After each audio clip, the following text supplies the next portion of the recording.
L'anesthésiste de Besançon est ressorti libre du palais de justice au bout d'une nuit d'audition. Libre mais sous contrôle judiciaire. Frédéric Peschier est soupçonné aujourd'hui au total de 24 empoisonnements dont 9 mortels. Malgré sa mise en examen, il continue de nier.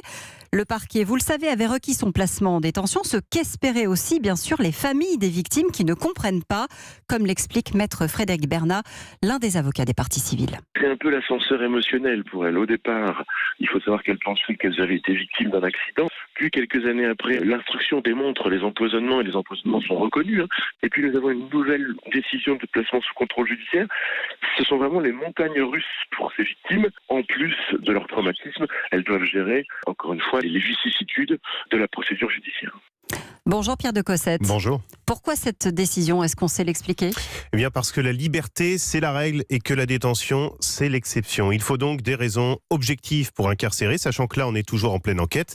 On n'est pas encore sur une condamnation. Parmi les critères qui peuvent entrer en ligne de compte, il y a le risque que le suspect recommence. Or, Frédéric Peschier est suspendu, il n'est plus anesthésiste. Ensuite, celui qui s'enfuit, il faut s'assurer que le mis en examen est ce qu'on appelle des garanties de représentation. Là encore, Frédéric Peschier s'est complètement astreint au contrôle judiciaire auquel il était déjà soumis depuis 2 ans pour 7 précédents cas et il n'a pas gêné le moins du monde le déroulement de l'enquête. Pas de pression sur les témoins. La nuit de débat devant le juge des libertés et de la détention a donc conduit le magistrat à laisser le médecin libre. Décision sage pour l'un de ses avocats, Jean-Yves Le Borgne. Nous considérons que c'est une bonne décision, c'est celle que nous avions suggérée et qu'elle répond à une certaine sagesse, à une certaine modération, à une certaine objectivité dans l'analyse et qu'elle se démarque de ce qui pourrait être un emballement judiciaire.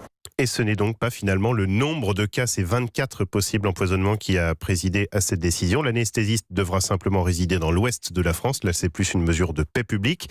Le parquet a fait appel. Les avocats de l'anesthésiste vont maintenant se battre pour lui éviter une condamnation. Une autre paire de manches. Frédéric Peschier risque la réclusion criminelle à perpétuité. Merci Pierre de Cossette.